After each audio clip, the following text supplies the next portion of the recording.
This episode is sponsored by Celestron, manufacturer of high-quality telescopes and an industry leader in developing exciting optical products with revolutionary technologies. I'm Kelly Beatty of Sky and Telescope magazine, and tonight we're going on a tour of the stars and planets that you'll see overhead during October.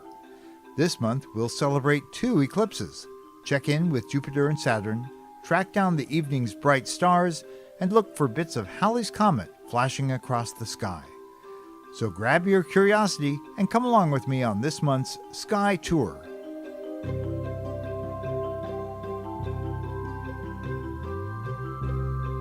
If you're tuning in to this episode after the middle of October, then what I'm about to tell you is old news. But if you're one of Sky Tour's dedicated listeners, then of course it's still early October, and you're in for a treat. Now, you probably know that next April, a total solar eclipse will be visible along a track that slices right through the United States, and I suspect you might already have plans for that. But another solar eclipse is happening on Saturday, October 14th, and its path also crosses the U.S. Now, even though the moon is passing directly in front of the sun, this one is not total. It's called an annular, or ring eclipse, sometimes referred to as a ring of fire. The moon is farther from Earth than usual that day, so its disk is too small to completely cover the sun. In order to see the complete ring, you'll need to be located along a path that's no more than 150 miles wide. This track makes landfall in central Oregon, then crosses Nevada, Utah, and New Mexico, and finally slices diagonally across southwest Texas before heading to Central and South America. But everyone in North America will see a partial solar eclipse that day, weather permitting, of course. It'll be very deep and dramatic anywhere within a few hundred miles of the track, and less so farther away. Depending on your location, the entire event will last up to 3 hours, with the deepest bite happening before noon in most U.S. locations. And so where and when is the best time to look? Well, that's more than I can explain here. Of course, Sky and Telescope is all over this. Check out the details at skyandtelescope.org. But I can tell you that it's never safe to look at the sun even if most of it is covered. So make sure you do your eclipse gawking through a safe, approved solar filter. By the way, Eclipse Day will find me in Campeche on the Yucatan Peninsula, awaiting the Ring of Fire with members of our Sky and Telescope tour. Because solar eclipses happen when the moon is between Earth and the sun, new moon happens that day.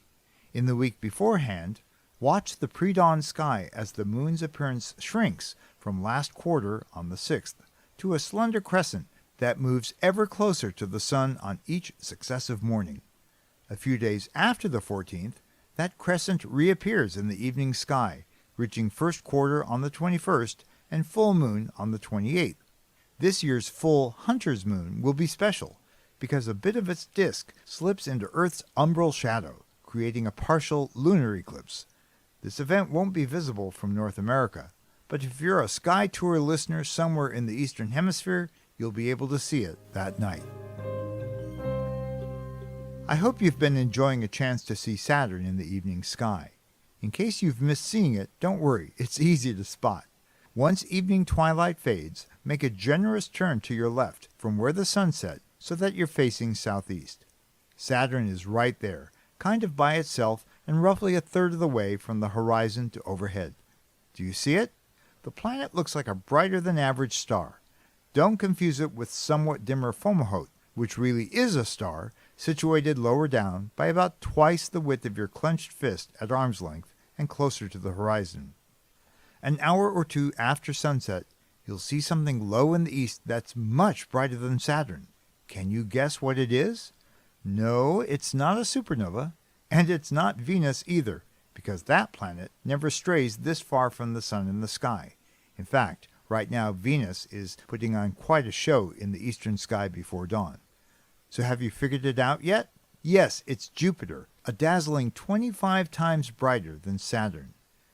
Now, Jupiter doesn't reach opposition when it's closest to Earth until the first week of November. But October is close enough, and so Jupiter already looks very obvious. And the moon will pair dramatically with Jupiter twice this month, on the nights of the 1st and the 28th. As you gaze at Jupiter, ponder this. Right now there's a NASA spacecraft called Juno in orbit around that planet. It got there in 2016 for a mission that was supposed to last not quite 2 years. But here we are, 7 years later, and Juno is still alive and kicking. There's also a European spacecraft on its way to Jupiter called JUICE, which is short for Jupiter Icy Moons Explorer. It was launched last April and will take 8 years to reach the giant planet. And another NASA spacecraft, called the Europa Clipper, will head toward Jupiter next year. Okay, let's do some stargazing. To start, face west toward the sunset point, and then make a quarter turn to your right so that you're facing north, more or less. Not far above the horizon is our old friend, the Big Dipper.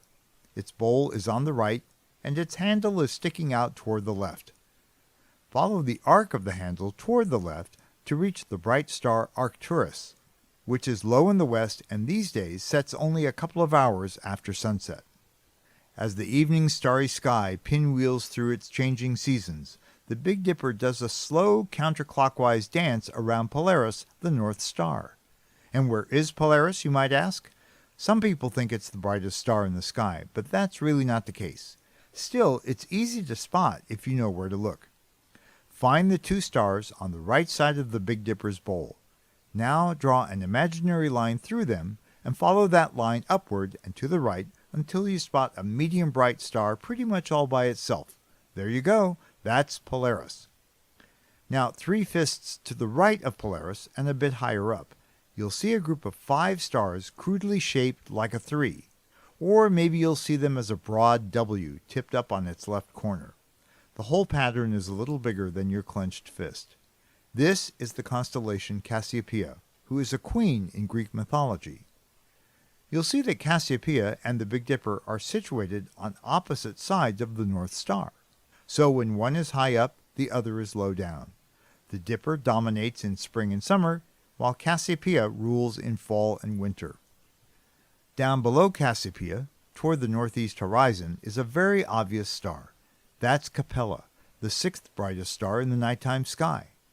Now, Capella looks like a single star, but in fact it's a quadruple system involving 2 pairs of suns. One pair consists of stars somewhat like our sun, except that they've gotten big and fat in their old age. They orbit very tightly, circling each other in just 104 days. The other pair is quite faint.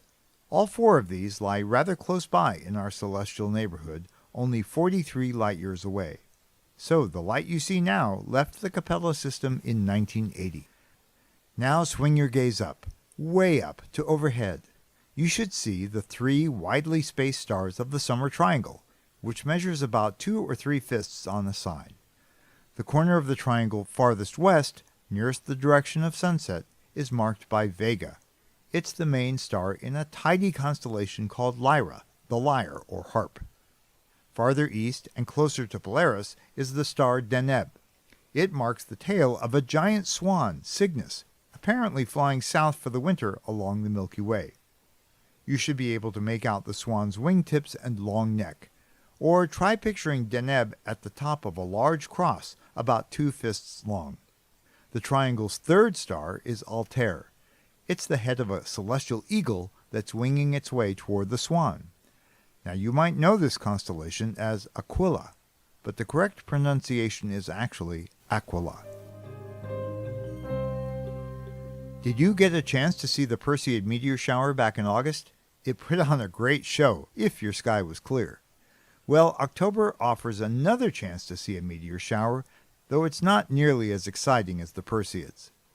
The Orionids is a long-lasting shower that culminates on the night of October 21st. We call them the Orionids because they seem to fan out across the sky from a point not far from the star Betelgeuse in Orion. These meteors are created as Earth crosses the orbit of Halley's comet, allowing tiny bits of dust shed by this famous comet to slam into our atmosphere at 41 miles per second. Now, Orion doesn't rise over the eastern horizon until late evening, and the meteors are more plentiful as the great hunter climbs higher in the sky. Also, the first quarter moon sets before midnight. So, you'll need to stay up rather late to see these meteors at their best. At month's end, of course, is Halloween. Go ahead and trot out the pumpkins and fuzzy spiders, then try doing what I do. When trick-or-treaters invade our neighborhood, I set up my telescope on our driveway so that all those little goblins and their parents can take a quick peek through the eyepiece. It's always a big hit, and you should try it. The moon is a few days past full and doesn't rise until around 8 p.m. That's probably too late for most of those trick-or-treaters, but you can start with Jupiter and be sure to point out the Galilean moons, then swing over to view Saturn and its famous rings. Finally, look overhead and point out the summer triangle. That's about it for this month. If you want more tips for viewing the night sky, check out our website, skyandtelescope.org, which offers great star and planet gazing activities. If you haven't already subscribed, you can find this sky tour on Apple Podcasts, Spotify, Stitcher, or wherever you listen. And please leave a rating or a review. It'll help others to find the show. And if you want to explore the solar system and universe more deeply, please check out the full line of binoculars and telescopes available at Celestron.com. Sky Tour is a production of Sky and Telescope, a division of the American Astronomical Society, and it's produced by me, Kelly Beatty. Next month, we'll spend a little time with some lesser-known constellations of the autumn sky. Until then, I wish you clear skies.